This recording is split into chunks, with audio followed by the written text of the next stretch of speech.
सारे स्टूडेंट्स भी आ रहे हैं। अच्छा, जितने लोग आ जाए क्योंकि बच्चों के लिए काफी इंफॉर्मेटिव सेशन है ये, तो इस वजह से मैंने काफी सारे स्टूडेंट्स को बोला है सब लोग ज्वाइन करें। न्यूट्रिशन के, स्पेशली न्यूट्रिशन के काफी सारे स्टूडेंट्स हैं। यस मैम, स्टार्ट करते हैं। प्रार्थी स्टार्ट करिए। प्रार्थी start. Okay, so a very good evening to all. I am Prarthi and I, along with all BJSF members, welcomes you again in this live talk session. So for all those who are new to this session, let me first introduce you all to Bindas Jeev Social Foundation. BJSF is a non-profit organization which aims to help the needy and spread happiness. It was founded by respected Sir Mr. Rajiv Verma and was formally registered in the year 2018. Many events have been conducted by BJSF, be it blood donation camps, health checkup camps, charities, and much more. So let's move towards the session. Talking about coronavirus, COVID-19 outbreak has brought the whole world to standstill. However, in this pandemic, the whole medical community is fighting, helping us fighting this disease on standing in the front lines and putting their lives at risk to save us. So in today's session also, we have with us a warrior who is giving us service in this deadly pandemic. And she is going to talk about the role of home ingredients to fight COVID-19. So let's welcome Dr. Induja Dikshit, Senior Dietitian, Charak Hospital, Lucknow. A very warm welcome to you, ma'am. सबसे पहले तो हम सब आपको शुक्रिया अदा करना चाहिए क्योंकि ऐसे कठिन समय में आप लोग हमारे लिए दिन रात खड़े हैं. So thank you so much. And ma'am, I will request you to please take forward the session now. Today I'll be talking on role of home-based ingredients to fight against COVID-19. Basically, देखिए सब लोग हर तरीके से लड़ रहे हैं, दवाइयों से और आयुर्वेदिक उनसे फॉर्मूला से काढ़ा वगैरह यूज करके. आज हम बात करेंगे कि कोविड-19 है क्या, इम्यूनिटी क्या है और कैसे जिसको इम्प्रूव करनी इम्यूनिटी, तो हम अपने किचन में जो अवेलेबल चीजें हैं उनसे कैसे हम इम्यूनिटी बढ़ा सकते हैं. तो आगे बढ़ते हैं. बेसिक कोविड-19 क्या है. तो COVID-19 disease, coronavirus disease is an infectious disease caused by newly discovered virus. Basically, coronavirus एक group of virus है. इसमें COVID-19 एक specific virus है जिसके खिलाफ हम लड़ रहे हैं. अभी सबको पता ही है कोई इसके खिलाफ दवाई नहीं है, कोई इम्यूनाइजेशन नहीं है. तो सही तरीका यही है कि हम अपने आप को जितना बचा सकते हैं, जितनी देर तक बचा सकते हैं.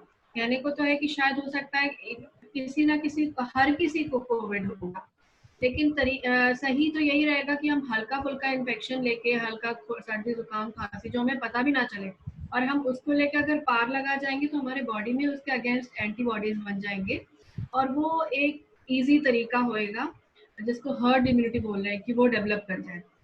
So mostly people with COVID-19 virus will experience mild to moderate respiratory illness and recover without requiring special treatment.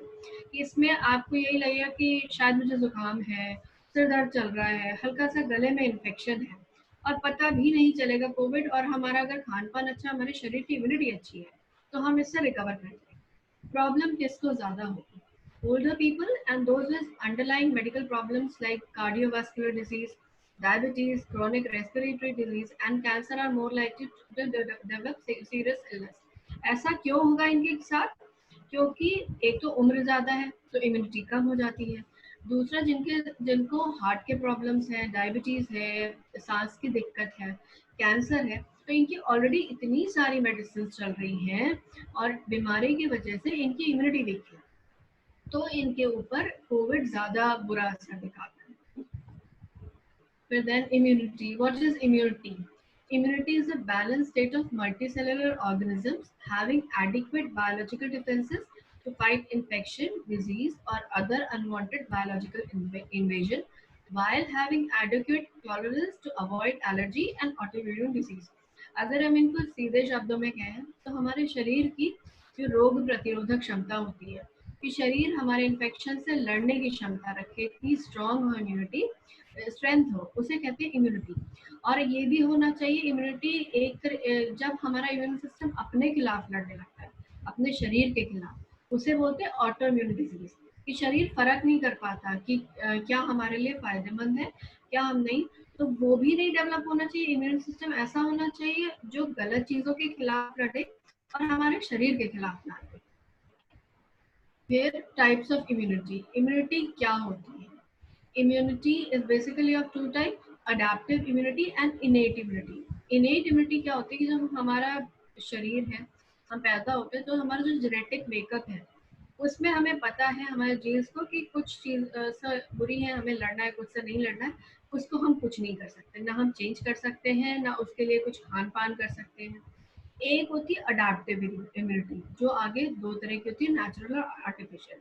Adaptive natural immunity क्या होती है? पैसिव मैटरनल, जैसे माँ है जब वो प्रेग्नेंट थी तो उसको कोई इन्फेक्शन लगा तो उसके बॉडी ने इम्यूनिटी एंटीबॉडीज बनाई, और बच्चा जब पैदा होता है तो उसके साथ रिकॉग्नाइज करते होते हैं कि ये भी इस तरह का भी इन्फेक्शन होता है और हमें इसके खिलाफ लड़ना है।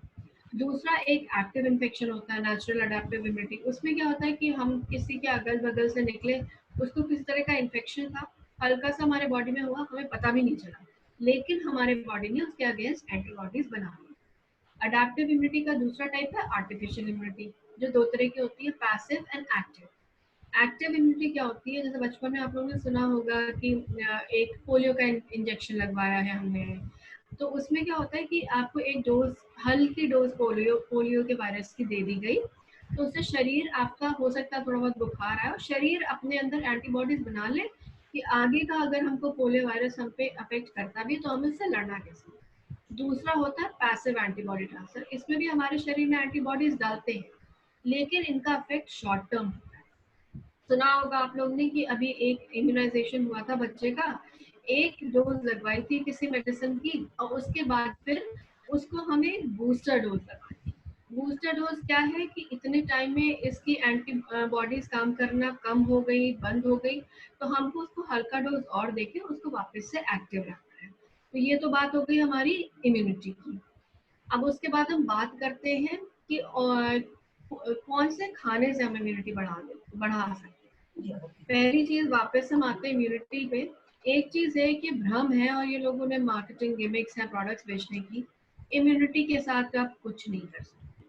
आप इम्यूनिटी ना बढ़ा सकते हैं ना घटा सकते हैं। आप एक नॉर्मल पर्सन है, हेल्दी पर्सन है, आपकी इम्यूनिटी परफेक्ट है, उसको आप नहीं बढ़ा सकते।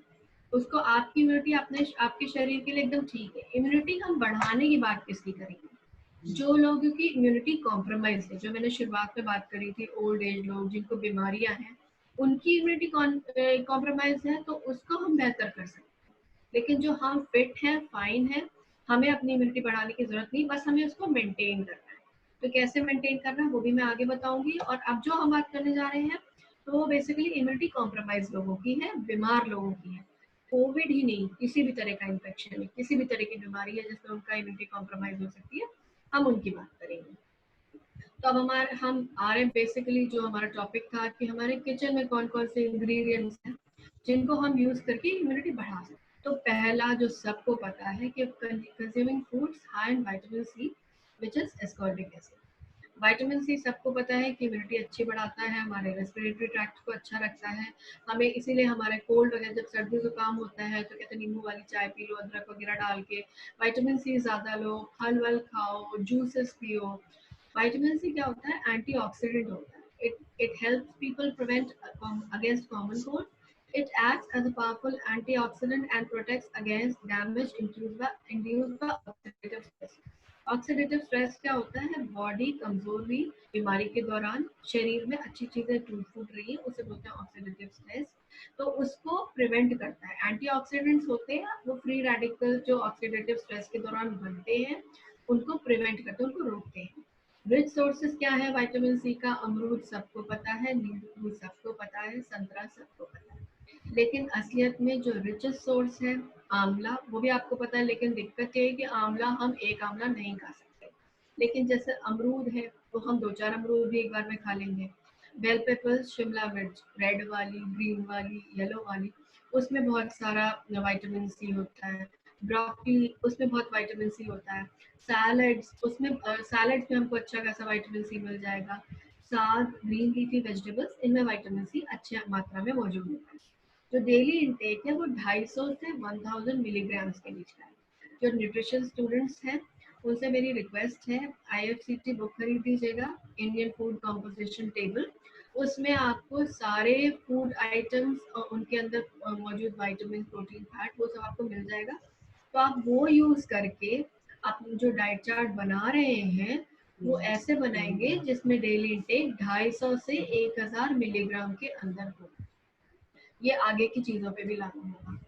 फिर आते हैं कंज्यूमिंग फूड्स हाई इन बीटा कैरोटीन। बीटा कैरोटीन क्या होता है? जो हमारे शरीर में जो बीटा कैरोटीन जाकर कन्वर्ट होता है विटामिन ए में। ये भी आपको सबको पता है कि लाल, पीली, नारंगी सब्जियां, फल खाने चाहिए। ये भी एंटी इंफ्लेमेटरी विटामिन है that helps our antibodies respond to toxins. इनके रिच सोर्सेस क्या हैं? येलो, ऑरेंज,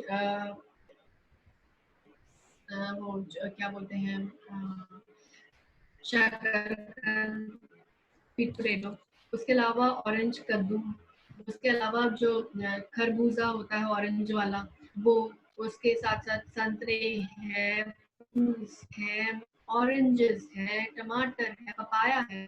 जितनी चीजें आपको देखने में येलो ऑरेंज कलर की लग मिल रही है फ्रूट्स एंड वेजिटेबल्स, उन सब में विटामिन ए अच्छी तरह से होता है।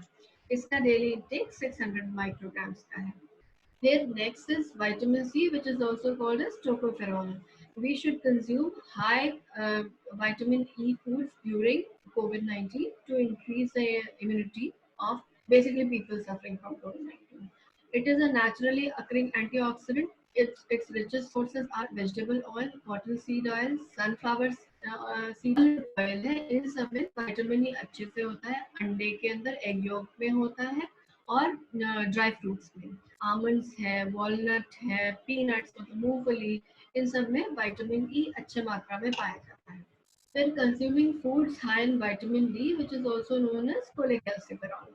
सबसे बड़ा जो विटामिन डी का सोर्स है वो सनलाइट है। तो ये कर सकते हैं कि सुबह की जो हल्की धूप होती है, सुबह 5 साढ़े 5 बजे वाली, उसमें 10-15 मिनट के लिए बैठ गए, या शाम को जब ढलता है सूरज तब की धूप है उसमें 10-15 मिनट के लिए बैठ गए। लेकिन दोपहर के टाइम में ओवर एक्सपोज नहीं करना है अपने आप को, वरना डिहाइड्रेशन हो जाएगा।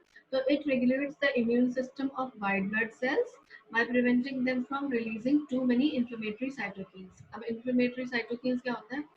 ये बहुत छोटे प्रोटीन्स होते हैं जो हमारे बॉडी में इन्फेक्शन के दौरान रिलीज होते हैं। अगर ये बहुत बड़े हुए हैं इसका मतलब इन्फेक्शन बढ़ा हुआ है। साइटोकिन्स भी 2-3 तरह के होते हैं, हेल्पफुल होते हैं, कुछ हेल्पफुल नहीं होते हैं, तो उसमें आज हम नहीं जाएंगे। Excess of cytokines can lead to cytokine storm, which is a complication associated with COVID-19. COVID-19 में क्योंकि इन्फेक्शन बहुत ज्यादा बढ़ा होता है, तो ये सेल्स काफी रिलीज होते हैं जो बताते हैं हमारे शरीर के सेल्स को, वाइट ब्लड सेल्स को, कि लड़ो, इनके खिलाफ इम्यूनिटी बनाओ और वाइट ब्लड सेल्स बनाओ। तो हमारे बॉडी में बार बार बार बार ये जाते रहते हैं, बनते रहते हैं, तो लेवल्स काफी बढ़ जाता है। उसे बोलते हैं साइटोकिन स्टॉर्म। विटामिन डी का मेन सोर्स क्या है? पहला तो सनलाइट है, बाकी मिल्क एंड मिल्क प्रोडक्ट्स में अच्छा खासा विटामिन डी होता है। और अगर जैसे मिल्क कॉन्सेंट्रेटेड फॉर्म में है, जैसे खोया है, बटर है, चीज है, तो इसमें विटामिन डी की अमाउंट बढ़ जाता है। इसका डेली इंटेक लगभग 2.5 माइक्रोग्राम का होता है। फिश में जो फैटी फिश होती हैं, टूना है, मैकरल है, सामन है, इसके अंदर विटामिन डी अच्छे से पाया जाता है। और सीरियल्स, कुछ सीरियल जो कंपनी वाले होते हैं वो फोर्टिफाई करते हैं। तो जब हम मार्केट से ब्रेकफास्ट सीरियल खरीद रहे हैं तो उसमें हम लोग देख सकते हैं कि अगर विटामिन डी फोर्टिफाइड है तो हम उसको ऑप्ट कर सकते हैं। फिर next is consuming foods high in vitamin B6 which is pyridoxine. It helps in production of new immune cells. It may help in building the body's immunity to infections. Rich sources dried yeast, wheat germ, rice polishing and liver. तो ये जो हमारा पाया जाता है ये basically ये भी हमें इन प्रोडक्ट्स में मिलता है, जैसे कि ईस्ट है, तो तो अगर हम घर में बेकिंग खुद से करते हैं तो ब्रेड बनाए, उसमें फ्रेश ईस्ट यूज़ कर लिया, और जैसे और भी बेकरी प्रोडक्ट्स अगर हम घर में बना रहे हैं तो कोशिश करें कि उसमें ड्राइड ईस्ट यूज़ करें। सोयाबीन में पाया जाता है, ब्रोकली में पाया जाता है, रेड मीट में है। जो वेजिटेरियंस है थोड़ा उनके लिए मैं कहना चाहूँगी कि सोयाबीन पे थोड़ा एम्फेसिस दें। सोयाबीन एक बहुत अच्छा फूड आइटम है, उसमें हमको अच्छे ऑयल्स मिलते हैं, प्रोटीन कंटेंट लगभग मीट के बराबर का है, काफ़ी सारे एंटीऑक्सीडेंट्स भी इसमें पाए जाते हैं। तो ये थोड़ा ध्यान देना है कि इन पे डाइट में एम्फेसिस हम डालें। और अगर किसी को बाई चांस कोविड पेशेंट से डील करना पड़े तो सोयाबीन का एक आध आइटम अगर हम दिन में पेशेंट को दें, जैसे कि न्यूट्रेला, तो फिर उससे काफ़ी उसका हद तक हम प्रोटीन की रिक्वायरमेंट्स को मीट आउट कर सकते हैं। फिर next is consuming foods high in zinc. Zinc is an essential mineral in the production of different immune cells. Different studies have evidence that its potential impact on reducing the duration of cold and lung disease. Zinc का जो बाकी लोग काम भी कर रहे हैं Covid ward में, वो कह रहे हैं कि जिंक सप्लीमेंटेशन काफ़ी हेल्प कर रहा है। बेसिकली जो अच्छा अमाउंट जिंक का है वो हमें ऑयस्टर्स में मिलता है, चिकन में मिलता है, लेकिन जो वेजिटेरियन है वो चीज़ है, काजू है, वाटरमेलन के सीड जिनको हम फेंक देते हैं उनमें अच्छा पाया जाता है। कद्दू के बीज वो भी बहुत अच्छा सोर्स है जिंक का, और कद्दू के बीज में, पंपकिन सीड्स में आयरन का कंटेंट भी बहुत अच्छा होता है। इसका डेली इंटेक लगभग 15 मिलीग्राम का होना चाहिए। उसके बाद फिर हम बात करेंगे कंज्यूमिंग फूड्स हाई इन एंटीऑक्सीडेंट। एंटीऑक्सीडेंट मैंने शुरुआत में समझाया था, एंटीऑक्सीडेंट वो कंपाउंड्स होते हैं जो ऑक्सीडेशन रोकते हैं। उन्हें क्या कर वो हमारे शरीर में फ्री रेडिकल्स को रोकते हैं बनना, और इसलिए हमारे सेल्स का डैमेज रोकते हैं, उनको इंजरी होने से रोकते हैं। एंटीऑक्सीडेंट जो कि जैसे पहले शुरुआत में बता चुकी हूँ विटामिन सी, वो सब क्या करते हैं, इन रिएक्शंस को रोकते हैं हमारे बॉडी में। कौन सी चीज़ें हैं जो एंटीऑक्सीडेंट रिच हैं, आजकल बहुत फेमस है जो लोग यूज़ कर रहे हैं, गोल्डन मिल्क। गोल्डन मिल्क मतलब दूध और उसमें हल्दी मिला के, एक गिलास दूध लिया उसमें ½ टीस्पून हल्दी, या तुलसी। तुलसी एंटीऑक्सीडेंट्स अच्छे होते हैं उसमें। क्लोव्स है, जीरा है, धनिया है, अदरक है, इन सब चीज़ों में एंटीऑक्सीडेंट बहुत अच्छे से पाए जाते हैं। इसलिए ग्रीन टी जिसमें शहद मिला के लिया, या फिर सिनेमन टी बना के ले लिया, या नॉर्मल चाय में तुलसी डाल के ले लिया। खाने में मसालों में अदरक का यूज़ ज़्यादा करना, लहसुन का यूज़ ज़्यादा करना, ज़ीरे का यूज़ ज़्यादा करना, और लौंग वगैरह, ये थोड़ा इजी है हमारे लिए। जब हम कुक करते हैं तो पहले से जैसे हम मसाले पीस के रखते हैं, तो हम अपने लहसुन अदरक के पेस्ट वगैरह में अगर इन चीज़ों को भी मिला लें तो खाने का स्वाद तो अच्छा होएगा ही होगा, साथ में हम इम्यूनिटी से भी इम्यूनिटी भी हमारी अच्छी हो जाएगी और इन्फेक्शन से लड़ने की क्षमता बढ़ जाती है। फिर आते हैं हाइड्रेशन। दिन भर में पानी का इंटेक जो एक स्टैंडर्ड है, कहते हैं 8 glasses of water 8 times a day. तो दिन भर में हमें 8 से 10 ग्लास पानी पीना है। अगर पानी पीना पॉसिबल नहीं है आपके लिए तो आप क्या कर सकते हैं कि पानी की जगह कोकोनट वाटर है, लेमन टी है, आइस टी है, जूस है, स्मूदीज है, तुलसी वाटर है, और पुदीना डाल के फ्रेश वाटर बना के, इस तरह से हम पी के इन सब चीज़ों को कंज्यूम करके अपने शरीर का वाटर लेवल अच्छा कर सकते हैं, हाइड्रेशन अच्छा रखते हैं। अगर हाइड्रेशन अच्छा है तो हमारी इम्यूनिटी स्ट्रॉन्ग होती है, हमें थकान नहीं लगती है, एक फीलिंग ऑफ वेलबींग होती है। कितनी बार ऐसा फील होता है कि भूख लगती है। अगर आपको ऐसा हो रहा है और अभी आपको खाना खाए शायद 1 घंटा 1.5 घंटा ही हुआ है, तो आप पानी पी के देखिए। कभी कभी ऐसा होता है कि हमने अगर बहुत देर तक पानी नहीं पिया तो हमारा बॉडी कंफ्यूज हो जाता है कि हमें भूख लगी है कि प्यास। तो अगर आपने पानी पी लिया और आपकी भूख शांत हो गई तो उसका मतलब है कि हमें भूख लगी, सॉरी प्यास लगी हुई थी, भूख नहीं लगी। इसी तरीके से पानी हमें बहुत सारे इन्फेक्शन से बचाता है, जैसे यूटीआई होता है उसमें भी हम बोलते हैं कि पानी अच्छा लीजिए, हाइड्रेटेड रहेंगे, आपका गला हाइड्रेटेड रहेगा, ड्राई नहीं होगा, तो वायरल इन्फेक्शन के चांसेस कम होते हैं। इसीलिए बेहतर होता है कि lemon tea, ginger tea, Honey डाल के, क्योंकि हनी सूद करता है गले को, तो अगर आप लेते रहेंगे तो आपकी बॉडी की इम्यूनिटी अच्छी रहेगी। फिर अभी हम बात करते हैं कि कौन से फूड्स हमको नहीं लेने। हमें ये सबको पता है, हर कोई कहता है कि हमें जंक फूड नहीं लेने। अब जंक फूड तो सबको पता है कि क्या नहीं खाना है। जंक फूड का मतलब है कि भाई पिज्जा नहीं खाएंगे, बर्गर नहीं खाएंगे, चाउमीन नहीं खाएंगे। लेकिन जंक फूड में जो हम घर पे दाल रोट ला के खा रहे हैं बाहर की, वो भी जंक फूड में ही आता है। जो हम बाहर से पैकेज सूप्स लेके आ रहे हैं, पैकेज ड्रिंक्स लेके आ रहे हैं, वो भी जंक फूड ही कहलाते हैं। जो कोल्ड ड्रिंक है, एरेटेड ड्रिंक्स हैं, वो हमें बहुत नुकसान करते हैं, कोला वगैरह, क्योंकि इसमें एम्प्टी कैलोरीज होते हैं, कोई प्रोटीन नहीं, कोई मिनरल नहीं, कोई विटामिन नहीं, सिर्फ और सिर्फ कैलोरी। तो ये हमें नुकसान करते हैं। बेहतर है हम कोई ऐसा ड्रिंक लें जिसमें हमको कैलोरी के साथ साथ थोड़ा प्रोटीन मिल जाए, थोड़े फाइबर्स मिल जाए, वो बेहतर है। इनसे बेहतर है कि फ्रूट जूस पी लें। वैसे फ्रूट जूस भी से बेटर होगा कि होल फ्रूट खाएं, क्योंकि जब हम जूस पीते हैं तो फ्रूट का जो पल्प हम फेंक देते हैं, उसमें काफ़ी सारे मिनरल्स एंड विटामिन उसी के साथ चाहिए। जो रिफाइंड शुगर्स हैं डाइट में, जैसे सफ़ेद चीनी है, इनको हमें अवॉइड करना है। उसकी जगह पे अगर हम गुड़ यूज़ करें, खजूर का इस्तेमाल करें, तो वो अच्छा है। उसके बाद फिर कुकिंग में हमें क्या ध्यान रखना है कि हमें जो वेजिटेबल्स हैं, फ्रूट्स हैं, उन्हें बहुत अच्छे से वॉश करना है। क्यों? क्योंकि आजकल इतना केमिकल्स यूज़ हो रहे हैं पेस्ट के अगेंस्ट फाइट करने के लिए, और बारिश है इस दौरान तो और ज़्यादा यूज़ करते हैं। तो इस वजह से ज़रूरी है कि फ्रूट्स को अच्छे से धोकर बनाएं। फिर जो हमारा कुकिंग है, उस कुकिंग में हमें क्या ध्यान देना चाहिए कि हमें बहुत देर तक फूड आइटम नहीं पकाना है, क्योंकि बहुत देर तक पकाएंगे तो उसके मिनरल्स एंड विटामिन छूट जाएंगे। दूसरा, खोल के हमें कुकिंग नहीं करनी है।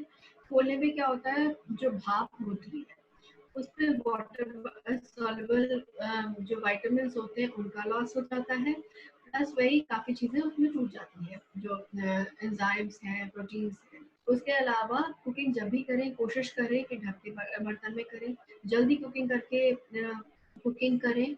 और उसके अलावा ये ध्यान देना है कि खाने में, जैसे जो पुराने टाइम पे बर्तन यूज होते थे, तांबे के बर्तन, लोहे के बर्तन, वो हमें खाने कुकिंग में यूज करना चाहिए। उससे क्या होता है कि बर्तनों से थोड़ा बहुत आयरन और थोड़ा बहुत जो कॉपर है वो हमारे खाने में भी आ जाता है, जिससे हमारे आयरन और कॉपर की रिक्वायरमेंट्स भी मीट आउट हो सकती हैं। Avoid non seasonal fruits and vegetable, have locally grown food items. इसका मतलब ये है कि जैसे आज की डेट में गर्मी का फल है तरबूज, खरबूजा, आम, पपीता, लेकिन अगर हम ढूंढने निकले तो इस वक्त हमें एप्पल आराम से मिल जाएगा, जबकि एप्पल ठंडे टाइम पे होता है। तो ये एप्पल कहाँ से आ रहा है? कोल्ड स्टोरेज में रखा हुआ है। और ये उगा कहाँ पर था? कश्मीर में, शिमला में। तो बेसिकली ये पुराना एप्पल है जिसमें कोई न्यूट्रिएंट्स नहीं रह गए हैं, बेसिक सिर्फ भूसा, फाइबर और शुगर रह गया है। प्लस इतनी दूर से ट्रैवल होके आया, तो एक तो स्टोरेज का टाइम प्लस ट्रैवल के दौरान टाइम, तो ये काफ़ी पुराना फ्रूट्स है। इनमें हमें कुछ नहीं मिलेगा खाने में, मिनरल विटामिन तो रही नहीं है। तो उसके अलावा जो स्टोरेज में रखे जाते हैं तो काफ़ी केमिकल्स यूज़ किए जाते हैं कि ये ख़राब ना होने पाए, शेल्फ लाइफ बढ़ाई जाती है। तो इन सब चीज़ों के कारण बेहतर होगा कि हम वो फ्रूट्स एंड वेजिटेबल्स लें जो लोकली हमारे आसपास हो गए हैं। तो आसपास हो गए हैं तो खेत से टूटने से लेकर शिप वो हमारे तक ट्रैवल टाइम से लेकर हम तक पहुंचने तक, वो टाइम शायद कुछ दिनों का होगा या एक आध दिन का ही होगा, रादर देन जो एप्पल महीनों पहले उगा के रखा गया था स्टोरेज में, उसके कंपैरिजन में हमें इसमें बेहतर न्यूट्रिएंट्स मिलेंगे। अच्छा ये भी होगा कि हम एक किचन गार्डन डेवलप करें और थोड़े बहुत हर्ब्स हैं और थोड़ी बहुत वेजिटेबल्स हैं, अगर हम खुद से उगाएं तो वो हमारे लिए इजी होएगा, क्योंकि वो ऑर्गेनिक है, हम खुद ग्रो कर रहे हैं और हमें उसके लिए कुछ एक्स्ट्रा पैसे भी नहीं देंगे। फिर और क्या चीज़ें हैं जो म्यूकस फॉर्मिंग प्रोडक्ट्स हैं, मतलब जैसे कि जो बलगम बनाते हैं, क्या दही, मिल्क प्रोडक्ट्स भी म्यूकस फॉर्म कराते सकते हैं। तो दूध दही तो नहीं ही लेना है अगर म्यूकस बन रहा है, और अगर नहीं बन रहा है तो बेहतर होगा तभी भी दही को अवॉइड करें। और अगर म्यूकस बहुत ज़्यादा बन रहा है तो मिल्क की क्वांटिटी भी कम कर दें, उसकी बजाय जो एनिमल मिल्क है उससे बेहतर है कि हम स्विच कर जाएं soya milk, almond milk, cashew milk, coconut milk पे। फिर ठंडी चीज़ें नहीं खानी है, वो म्यूकस प्रमोट करती हैं। तो क्या है, जैसे ठंडा दूध है, फ्रिज के अंदर रखा हुआ जूस भी, फ्रिज के अंदर रखा हुआ ठंडा खाना। ठंडे का मतलब फ्रिज के अंदर रखा हुआ है, ठंडे का मतलब ये नहीं कि बाहर जो रखा था वो खाना। आइसक्रीम्स हैं, कोल्ड ड्रिंक्स हैं, फ्रोजन फूड्स हैं, कैंड फूड्स हैं, ये सब चीज़ें हमें अवॉइड करनी चाहिए। और अब इससे फिर हम अपना टॉपिक एंड करते हैं। अगर किसी को कोई क्वेरी हो, कुछ जानना हो, कुछ मैंने ढंग से एक्सप्लेन नहीं किया, तो प्लीज आप क्वेश्चन कर सकते हैं। Thank you so much ma'am, बहुत ही बेनिफिशियल टिप्स थे ये, एंड आई थिंक ये सबको फॉलो करना चाहिए। मैम मेरा ये सवाल है कि if someone is diagnosed with COVID-19, then what should be the very first plan of action? क्योंकि usually हम सब पैनिक हो जाते हैं, and which is very genuine also. तो आपके हिसाब से पहला क्या प्लान ऑफ एक्शन होना चाहिए? सबसे पहली चीज क्या करनी चाहिए? पहली चीज आरोग्य सेतु पे जाइए और कॉल करिए और अपना टेस्ट वगैरह करवाइए, डॉक्टर से मिलिए। फिर जब मेडिसिन स्टार्ट कर देंगे उसके बाद हमारा रोल आता है, हमें ऐसी खान पान करना है जिससे मेडिसिन अच्छे से बॉडी में एब्जॉर्ब। जो लोग अभी काम कर रहे हैं, हम लोग काम कर रहे हैं तो कोविड सिनेरियो में, तो हमारा क्या बेसिक ध्यान है कि हमें पेशेंट्स का प्रोटीन इंटेक बहुत अच्छा रखना है। क्योंकि अगर जिनको म्यूकस बन रहा है, बलगम आ रहा है, म्यूकस बना होता है म्यूसिन प्रोटीन से, तो अगर बलगम बहुत ज्यादा हो रहा है तो वो प्रोटीन का भी लॉस हो रहा है ना पेशेंट को, कि भाई वो खखार रहे, थूक रहे हैं दिन भर, चेस्ट में कंजेशन वाला हो जाती है। तो हमारा ध्यान रहता है पहली चीज प्रोटीन बहुत अच्छे से लें, दूसरा फ्लूइड इंटेक अच्छा रखें। अगर जैसे है कि चेस्ट में कंजेशन है, खांसी आ रही है और लगता है कि बलगम छाती में अटका हुआ है, नहीं निकल रहा है, अगर गर्म चीजें लेंगे जैसे अदरक वाली चाय, तुलसी वाली चाय, थोड़ा सा नींबू, विटामिन सी कम डालना, बहुत ज्यादा नहीं, वरना खांसी बढ़ जाएगी।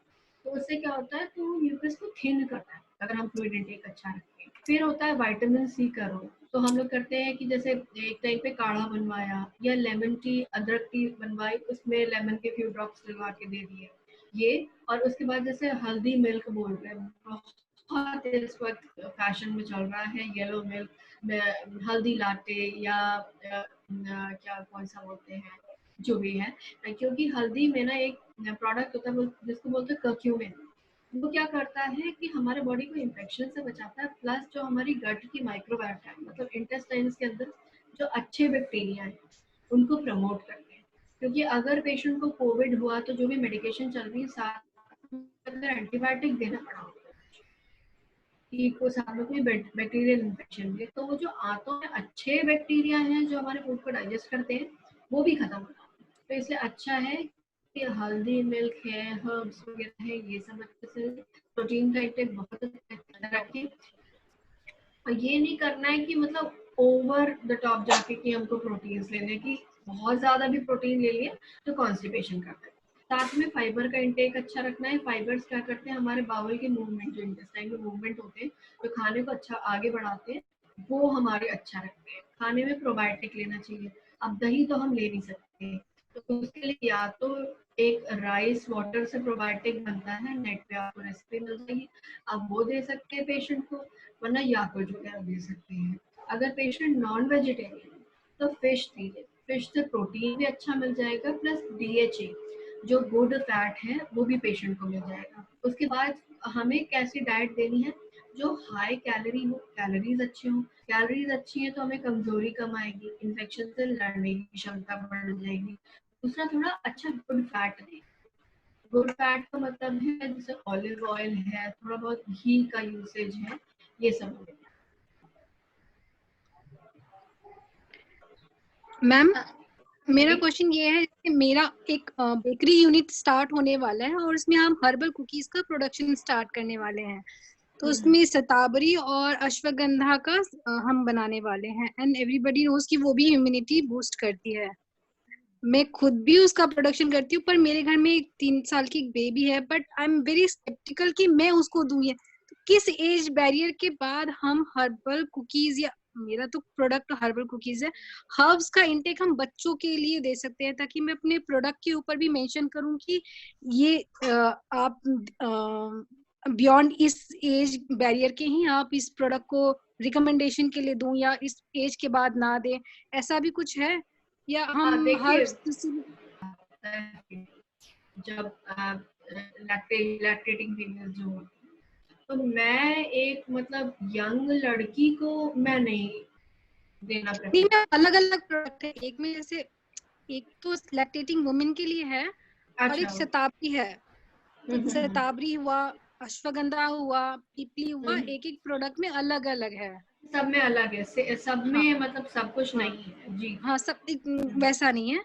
तो किस एज बैरियर के बाद, जैसे पीपली हुआ, तो वो एक इन जनरल हम किस एज के बाद, एज वाइज मैं पूछ रही हूँ, किस एज के बाद हम एक नॉर्मल हर्ब भी दें, तो किस एज के बाद दे सकते हैं? देखिए, वैसे तो अगर बच्चा मैम 2 साल सॉरी के टू ऊपर इंटरप्ट, है, जी हाँ इंदु जी, मैम सॉरी मैम। हाँ, अमाउंट, अगर अमाउंट ज्यादा है तो उसके लिए जब तक आप कम यूज कर रहे हो तो उसका एज सच कोई बहुत नुकसान नहीं होगा आयुर्वेदिक प्रोडक्ट्स का, हर्ब्स का, स्पाइसेस का। ये हम हमेशा से यूज करते आ रहे हैं सब चीजें। लेकिन अगर आप अमाउंट ज्यादा यूज कर रहे हैं तो उसके नहीं, लिए वो फिर ये आपको वो आरडीए के गाइडलाइंस वगैरह हमने फॉलो किया है। तब फिर कोई प्रॉब्लम नहीं, तब फिर 2 साल के ऊपर आप दे सकते हैं।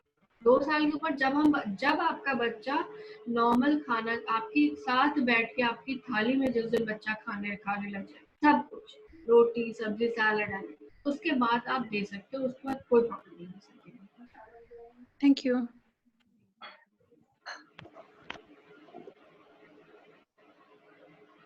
Thank you Induja. Hello Induja. हाँ जी। मेरा एक क्वेश्चन है कि you have explained the type of immunity ना, तो like I just wanted to ask कि विच टाइप। आवाज नहीं आ रही आपकी। हाँ, क्या कह रहे हैं, हेलो, विच टाइप? हाँ विच बताइए क्या। टाइप ऑफ इम्यूनिटी, हाँ, which type of immunity is more prone towards this coronavirus? like मतलब किस तरीके के लोग हैं जिनका किस टाइप की इम्यूनिटी है जो ज्यादा प्रोन है कोविड होने के चांसेस जिसमें ज्यादा हैं? नहीं देखिए, ऐसा तो कुछ नहीं है कि इनेट जो इम्यूनिटी है वो ज्यादा कॉम्प्रोमाइज है, ये है वो कॉम्प्रोमाइज है। सबकी इम्यूनिटी एक ही होती है। जैसे मैं जो हूँ, मेरी जो इम्यूनिटी है वो हमेशा वैसी रहेगी जब तक मैं 50s में नहीं पहुंचती, उसके बाद से इम्यूनिटी कम होना चालू होती है। तो अगर मैं एज मेरी ज्यादा है या मुझे कोई ऐसी बीमारी है जैसे सांस की दिक्कतें हैं, तो उसमें इम्यूनिटी बोलते ही है कि कॉम्प्रोमाइज होती है। जिसको कैंसर है उसके इतना कीमो वगैरह चलता है, रेडियोथेरेपी चलता है, खाना छूट जाता है, तो उसकी इम्यूनिटी कॉम्प्रोमाइज है। उसको हम बोल सकते हैं कि हाँ, इम्यूनिटी बढ़ाने के लिए। सिर्फ कोविड सिनेरियो में नहीं कि हमको इम्यूनिटी बढ़ानी है, हमको इम्यूनिटी जो हम बढ़ाएंगे वो पेशेंट से बढ़ेगी। तो हम नॉर्मल लोग हैं ना, हम इम्यूनिटी नहीं बढ़ा सकते। वही हमारी